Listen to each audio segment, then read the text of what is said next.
سر کیسے ہیں آپ؟ الحمدللہ، اللہ کا احسان ہے۔ حضرت ایک عام مسئلہ ہے آج کل، جیسے کہ آپ کو معلوم ہے کہ ایک عرصے سے موسیقی ہماری زندگی میں اس کا بہت ہی زیادہ دخل ہو گیا ہے۔ جہاں جائیں موسیقی سننے کو ملتی ہے، کسی دکان میں چلے جائیں، کسی ریسٹورنٹ میں چلے جائیں، کسی ٹرین میں چلے جائیں، جہاز میں چلے جائیں، غرض کہ دنیا کے جتنے بھی ہمارے جن سے ہمیں واسطہ پڑتا ہے وہاں موسیقی ہے۔ اب تو جتنی ڈیوائسز ہیں ہمارے روزمرہ استعمال کی، مثلاً سیل فون ہے، کمپیوٹر ہے یا اور دوسری چیزیں ہیں، ان میں بھی میوزک بھرا ہے۔ ٹیلی فون کی بیل بجتی ہے تو کوئی گانا بجنے لگ جاتا ہے، کمپیوٹر آن کرتے ہیں تو میوزک کے ساتھ وہ آن ہوتا ہے۔ تو بہت سارے لوگوں کو اعتراض ہے اس پہ، دو طبقہ فکر ہے۔ ایک تو جو وہ ہیں جو بالکل خلاف ہیں اس چیز کے کہ موسیقی بالکل حرام ہے، اور ایک طبقہ فکر ہے وہ جو کہتے ہیں، اور بہت ساری وہ حدیثیں بھی پیش کرتے ہیں بطور دلیل کے کہ موسیقی جائز ہے۔ تو اس سلسلے میں ذرا فرمائیے کہ یہ اتنا جو اہم مسئلہ ہے اور جس کا ہمیں واسطہ پڑتا ہے روزمرہ اپنی زندگی میں، تو اس کے بارے میں اسلام کیا کہتا ہے؟ نحمدہ ونصلی ونسلم علی رسولہ الکریم، اما بعد۔ محمود صاحب، آپ نے بڑے ایک عمومی مرض کی طرف اشارہ کیا ہے۔ موسیقی یقیناً ایک معاشرتی طور پہ ایک عمومی مرض ہے جو لاحق ہو گیا ہے، لیکن یہ ہے کہ دین اسلام میں ہر چیز کی کچھ حدود ہوتی ہیں، کچھ شرائط ہوتی ہیں، اور اسلام میں اس قدر وسعت ہے کہ حدود و شرائط کے تحت کسی بھی چیز کو وہ جائز قرار دے دیتا ہے۔ لیکن جب حدود کی پاسداری نہیں رکھی جاتی تو وہ چیز ظاہر ہے کہ حرام میں داخل ہو جاتی ہے۔ اس کے لیے بہترین جو گفتگو کی ہے امام غزالی رحمۃ اللہ علیہ نے احیاء العلوم میں، اور شیخ الاسلام مولانا تقی عثمانی صاحب نے درس ترمذی میں، اور علامہ ابن برہان الدین حلبی رحمۃ اللہ علیہ نے سیرت حلبیہ میں اس پر تفصیل سے گفتگو کی ہے، اور تمام آیات و روایات پر گفتگو کی ہے جو جواز یا عدم جواز ثابت کرتی ہیں۔ تو میں ان سب کا ایک خلاصہ اور نچوڑ آپ عرض کر دیتا ہوں کہ جتنی بھی آیات اور روایات اور احادیث وارد ہیں اس کے ثبوت یا عدم ثبوت کے حوالے سے، تو ان کا نچوڑ و خلاصہ یہ ہے کہ اس سلسلے میں 3 طرح کی شرائط ہیں۔ بعض شرائط کا تعلق تو اس مضمون کے ساتھ ہے جو موسیقی میں اشعار پڑھے جاتے ہیں، بعض شرائط کا تعلق ان آلات کے ساتھ ہے جن آلات پر وہ اشعار پڑھے جاتے ہیں، یعنی آلات موسیقی، اور بعض شرائط کا تعلق گانے والے کے ساتھ ہے۔ جہاں تک مضمون کا تعلق ہے تو ایک شرط یہ ہے کہ جو مضمون اس گانے کے اندر بیان کیا جا رہا ہے، موسیقی میں بیان کیا جا رہا ہے، اس میں کسی کی ہجو اور برائی نہ کی گئی ہو، اور دوسری یہ کہ اس میں کسی فاسق کے فسق کا فخر یا اظہار نہ کیا گیا ہو، اور تیسرا یہ کہ اس میں کسی عورت کی حسن و جمال یا کسی لڑکے کی حسن و جمال کا تذکرہ نہ ہو، اور چوتھا یہ کہ اس میں جو ہے وہ شہوانی مضامین نہیں ہونے چاہیے، بلکہ اس کے اندر ایسے مضامین ہوں جس سے دین میں تقویت پیدا ہوتی ہو،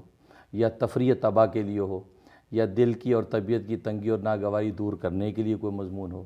یا اپنے اکابر و اسلاف کے کارنامے اور کمالات کا تذکرہ ہو۔ اور گانے والی جو ہیں وہ 10-12 سال کی بن بیاہی بچیاں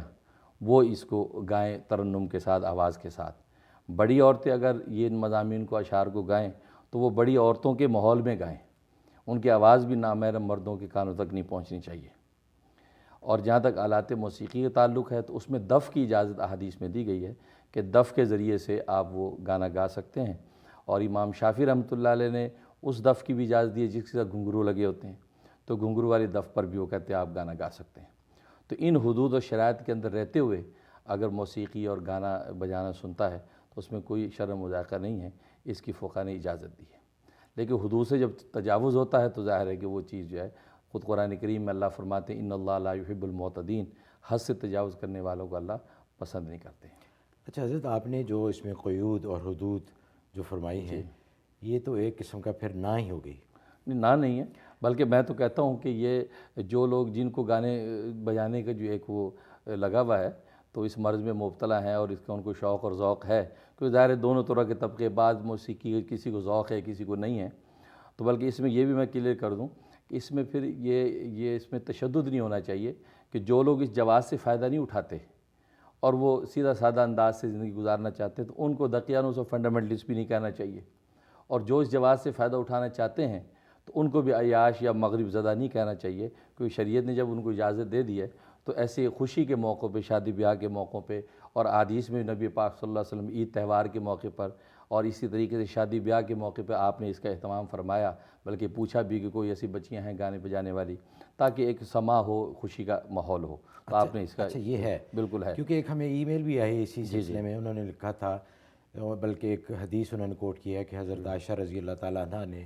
ایک انصاری لڑکی کی شادی ارینجمنٹ انہوں نے کی، اس کے انتظامات ان کے ذمہ تھے، تو شادی ہو رہی تھی تو حضور صلی اللہ علیہ وسلم گھر تشریف لائے، تو انہوں نے دیکھا کہ کوئی گانا وانا نہیں ہو رہا تھا، تو انہوں نے خاص طور پہ حضرت عائشہ رضی اللہ تعالیٰ عنہ سے پوچھا کہ کیا بھی کوئی تم لڑکیوں نے کوئی گانا نہیں گایا؟ اور پھر انہوں نے یہ بھی فرمایا کہ انصار کا ایک قبیلہ ہے جو کہ گانا بہت پسند کرتا ہے، تو اس میں حضرت یہ گانے کا تو آیا ہے کہ گانا ہے، اب بہت سارے انسٹرومنٹ ایسے ہیں موسیقی کے جو اس وقت تھے ہی نہیں، ان کا وجود ہی نہیں تھا، تو ان کے بارے میں ممانعت یا اجازت کا تو اس وقت سوال ہی نہیں پیدا تھا، کیونکہ وہ ان کا وجود ہی نہیں تھا۔ تو بہت سارے جیسے کوئی بانسری ہے یا ہارمونیم ہے یا گٹار ہے یا طبلہ ہے یا اس طرح کی دوسری چیزیں ہیں جو بعد میں آئی ہیں، تو وہ بھی منع ہے۔ اصل میں یہ ساری چیز اس وقت بھی موجود تھیں، اس وقت ایک سادہ شکل میں موجود تھیں، اس وقت بھی مزامیر تھیں، تو بلکہ حدیث میں تو فرمایا کہ انما بعثت لکسر المزامیر، میں یہ بانسریاں اور آلات موسیقی توڑنے کے لیے بھیجا گیا ہوں۔ اس وقت بھی آلات موسیقی استعمال ہوتے تھے، لیکن ظاہر ہے کہ آج کی جو سائنٹیفک طریقے سے جو تیار ہوتے ہیں مشینی انداز میں ویسے نہیں تھے۔ جیسے شراب اس وقت بھی بنتی تھی لیکن سادہ طریقے سے بنتی تھی، روڑیوں میں دفنا کر، اور آج سائنٹیفک مشینوں سے بنتی ہے، تو حقیقت اس کی موجود تھی، اس حقیقت حکم نبی پاک نے بتلا دیا تھا کہ آلات موسیقی کی اجازت نہیں ہے، اور انہی حدود و شرائط کے تحت جو میں نے عرض کی اسی کے مطابق اس وقت بھی نبی پاک صلی اللہ علیہ وسلم نے، جیسے کہ آپ نے حدیث کوٹ کی کہ بچیاں کو گانا بجانا کر لیں، تو خوشی کے ماحول میں اس میں کوئی مذاکرہ نہیں۔ اچھا حضرت، اس سے پہلے کہ ایک پہلی کال لیں، مختصراً ذرا فرمائیے کہ قوالی، اب قوالی میں اکثر جو اشعار ہیں یا اس کی جو پوئٹری ہے اس میں کوئی ایسی باتیں نہیں ہوتی کہ جو لغو میں اس کے زمرے میں آئیں، نعتیں ہوتی ہیں یا کسی بزرگ کی تعریف میں یا اللہ کی تعریف میں یا حضور صلی اللہ علیہ وسلم کی شان میں، لیکن اس کے ساتھ وہ اعضاء موسیقی کے ہوتے ہیں، اور وہ نسبت دی جاتی ہے حضرت امیر خسرو سے اور بڑے بزرگوں سے جو انڈیا میں تھے ان کے ساتھ کی، کہ انہوں نے اجازت دی تھی کہ اس وقت چونکہ موسیقی کا بہت غلبہ تھا اور ہندو مذہب میں موسیقی کے ان کا مذہب کا حصہ ہے، تو لوگوں کی رغبت اس طرف زیادہ ہو رہی تھی، تو اس لیے